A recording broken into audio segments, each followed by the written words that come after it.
Hey guys, I'm currently in the process of writing a new scary story, a short scary story. The last one I had written was Emma, which was read by Mr. Creepypasta.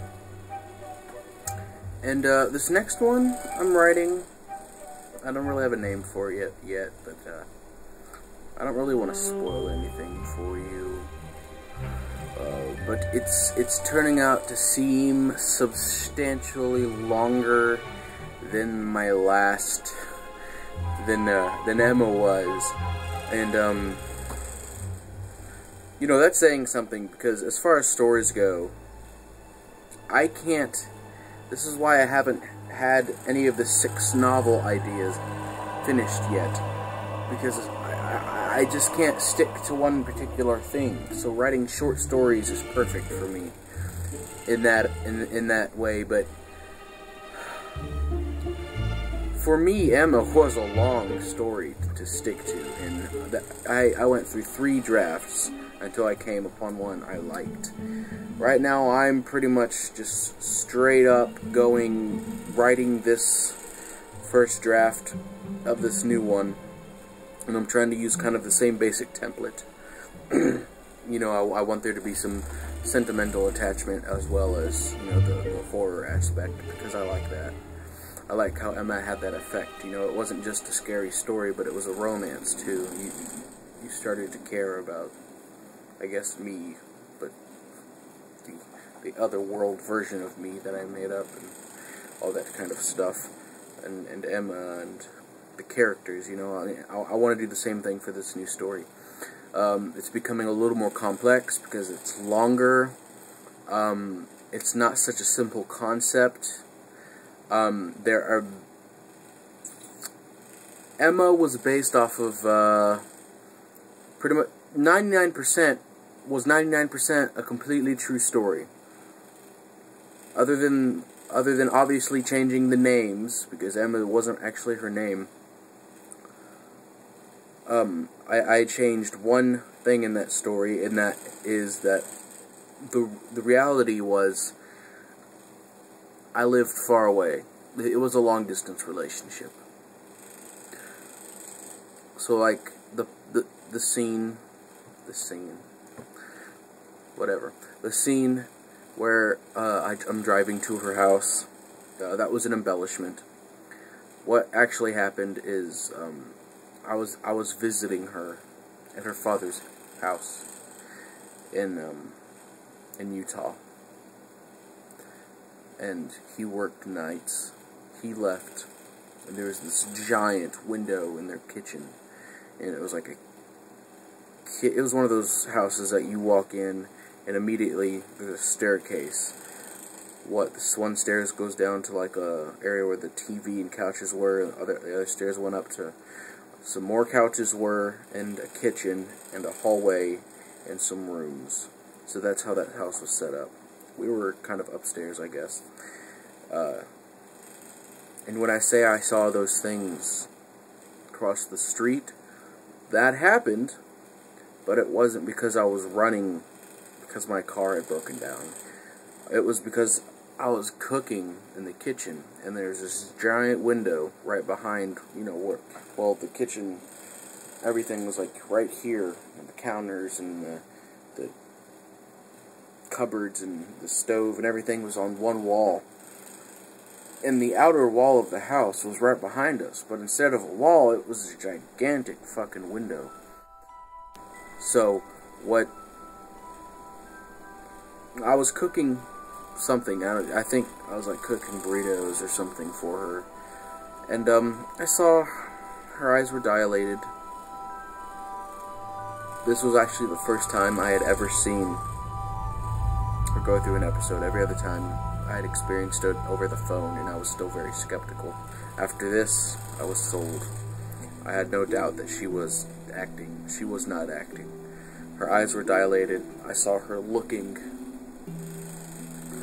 out the window, following something, and being that it was nighttime, I couldn't really see what she was looking at. but I saw something. I saw movement, and I saw a humanoid-esque silhouette. That's what was moving down the street away from the house.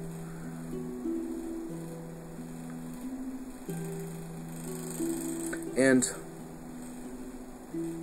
looking back on it now is a lot creepier than when I had actually seen it, because I had just assumed it was like a dog or something, I didn't know. I didn't really pay any mind to it, but what creeped me out was her reaction to it. That's what was scary to me at the time. I visited her several times over our almost 4-year relationship. And the second time I went to go see her back at her house, where she lived with her mother in Arizona. You see, she was visiting her father when I went to go visit her the first time. Back at her house in Arizona, I got to meet her mother and her stepdad. She had a journal that she kept, and in her journal, like most of her episodes, she would not remember. There were a few times, like when she saw, she almost remembered, well, okay, let me rephrase that. She remembered almost every single time that she saw a nice or benevolent thing. One time she told me after school, when her mom was picking her up, next to a stop sign was standing like a little girl in like a very old style dress, and Emma could tell that it was a dead person, or what she thought were dead people, or something, or like the face in her ceiling that told her things, stuff like that. But on rare occasions, she did remember the bad episodes. And in this journal, she had sketched those gray limb creatures whose, their elbows bent backwards, and they latched onto the ceilings and the walls, and when I saw that picture, I mean, she was very reluctant to show me, but she felt like, she trusted me enough and loved me enough, and felt that, I was the only person she could share that with. And when she showed me that picture, I remembered when I was in the kitchen with her at Utah, and I was like, that looks very similar to what I saw, and it very well could have been, it could not have been, I don't know. I mean, I generally don't believe in that kind of stuff, but at the same time, I can't explain that, so, and then, the rest of the stuff that happened during that episode in Utah, where I went and laid her on her bed, and her eyes darted to the ceiling, or the wall behind me. That did happen. When I turned around, though, I didn't see anything. What happened, in reality, as opposed to the story, is as I turned around, according to her, when I turned around, it lunged and attacked her. I just saw her kind of like thrashing about or whatever. It almost looked like she was having a seizure. She wasn't being pulled off the bed or any of that kind of cliche stuff, but it looked like she was having a seizure. I panicked. I didn't really know what the fuck to do. I did end up holding her, and I did sing a particular song to her for probably 20 minutes. And she did come to, and she didn't remember basically anything. She didn't remember how we had gotten in her room, or pretty much from the moment her eyes dilated and she started seeing stuff to whenever the episode stopped. She didn't remember anything. And it wasn't until later that she ended up recalling that the thing lunged at her. It's like sometimes things come back to her, and other times she doesn't remember anything at all. Now, luckily, I guess it's for the best, she doesn't remember a damn thing. Even though she also doesn't really remember anything about our relationship, but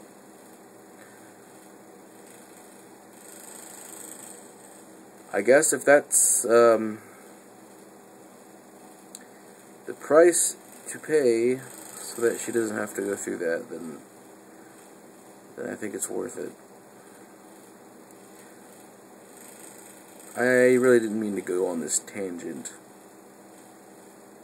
but I think it's good that I explained the subtle differences between the real story and the subtle embellishments I made in the actual story I wrote for Mr. Creepypasta.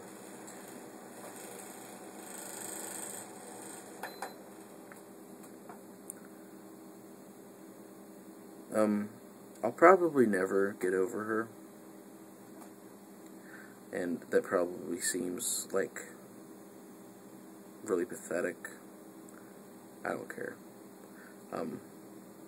Not saying that I can't ever love another person, but you know, she wasn't only my first girlfriend, but my first love, my first kiss, my first everything, you know. And it was strong. You know, you don't, it's one of those once in a lifetime kind of things. You don't get those back, you know. You rarely get those, and even rarer do you get it twice. So, you know, I don't think I'll ever stop loving her in that fashion, but, you know, I have to learn to move on, and she has moved on, because most of her memory regarding everything was gone. So, point being, that was Emma's story, and this next story I'm writing, I'm also taking a subject. Excuse me. I'm also taking a subject somewhat close to my heart, and I guess you could call it exploiting it. To me, it's kind of an homage. So, call it what you will. I will say this. It's about my relationship with my grandfather, and how he was basically my father, because I didn't have a true father figure growing up. I relate. I take that, and then I try to meld it with the other part, which is the horror, the scary part of the story. And that, as cliche as it sounds, is about a house. This is also a true story, but I will end up making more embellishments in this story than I did with Emma. This will probably be 60% true, 40% fantasy, as opposed to Emma being 99% true. It's also going to be quite long, as it is now. The end result, it may be shorter. It may be shorter than Emma. I don't know. I do hope you enjoy it, though, because I am literally putting a lot of myself into these stories. And I could not think Mr. Creepypasta, Spike. I could literally not thank him anymore for not just any of the other stuff that he's collaborated with me on or helped me with, but reading these and adding an extra layer of emotion and his own little, you know, adding his amazing talent to the story. In a way, I'm writing these stories specifically for Mr. Creepypasta, because I don't think anyone else should read these stories out loud like in this fashion, other than probably myself, but Spike can probably do it much more justice than me. Having said that, I hope you look forward to the next story. I'm going to try to have it out by this Sunday, which is February 5th. And that's the writing portion. And we'll see after that, whenever Mr. Creepypasta, if he decides to make a video about it, whenever he does that, you know. I hope you look forward to it, because I certainly am.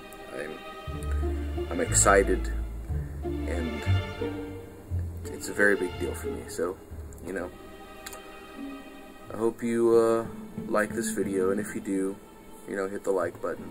Subscribe. I do a variety of things on my channel, so, you know, guitar stuff, music stuff, vlog stuff. I might do a few readings here and there, I don't know. Stuff like this as well. So, this is a very long video, and I apologize. But, stay tuned, and you'll be pleasantly surprised. Thank you very much. Warlock the Ripper, signing out.